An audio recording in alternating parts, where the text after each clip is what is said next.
Արտաքին գործերի նախարար Արարատ Միրզոյանը հայտարարել է, որ Հայաստանի սուվերեն տարածքների շուրջ 200 քառակուսի մետրը գտնվում է Ադրբեջանի վերահսկողության ներքո, ըստ նրա միջազգային սահմաններով ճանաչված Ադրբեջանին պատկանող տարածքներ էլ կան, որ գտնվում են հայկական զինված ուժերի վերահսկողության ներքո, նախարարի համոզմամբ հարցի լուծման ձևը ռազմական գործողություններն ու ազատագրելը չէ։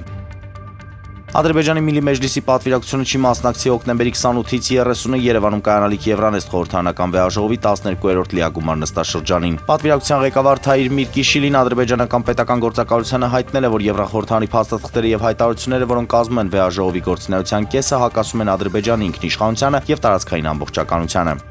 Գյումրիի քաղաքապետ Վարդան Ղուկասյանին նոր մեղադրանքի առաջադրվել։ Որոշում է կայացվել նոր քրեական հետապնդում հարուցելու մասին ավելի քան 1 ամիս առաջ սեպտեմբերի 16-ին եւ 23-ին Գյումրիի քաղաքապետի կողմից Հայաստանի այլ երկրների հետ միություն կազմելու վերաբերյալ իր մտքերի համար դրանք որակելով որպես Հայաստանի Հանրապետության ինքնիշխանությունից հրաժարվելուն ուղղված հրապարակային կոչ։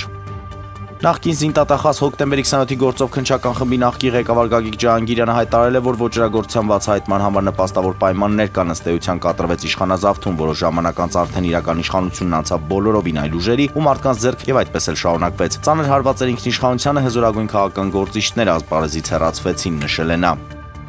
Եվրամիության ընդլայնման հարցերով հանձնակատար Մարտակ Կոսը վրացական Պիրվելի թերթին տված հարցազրույցում հայտարարել է, որ վրացական երազանքի քաղաքականության պայմաններում Վրաստանը չի դառնա Եվրամիության անդամ նույնիսկ 2030 թվականին։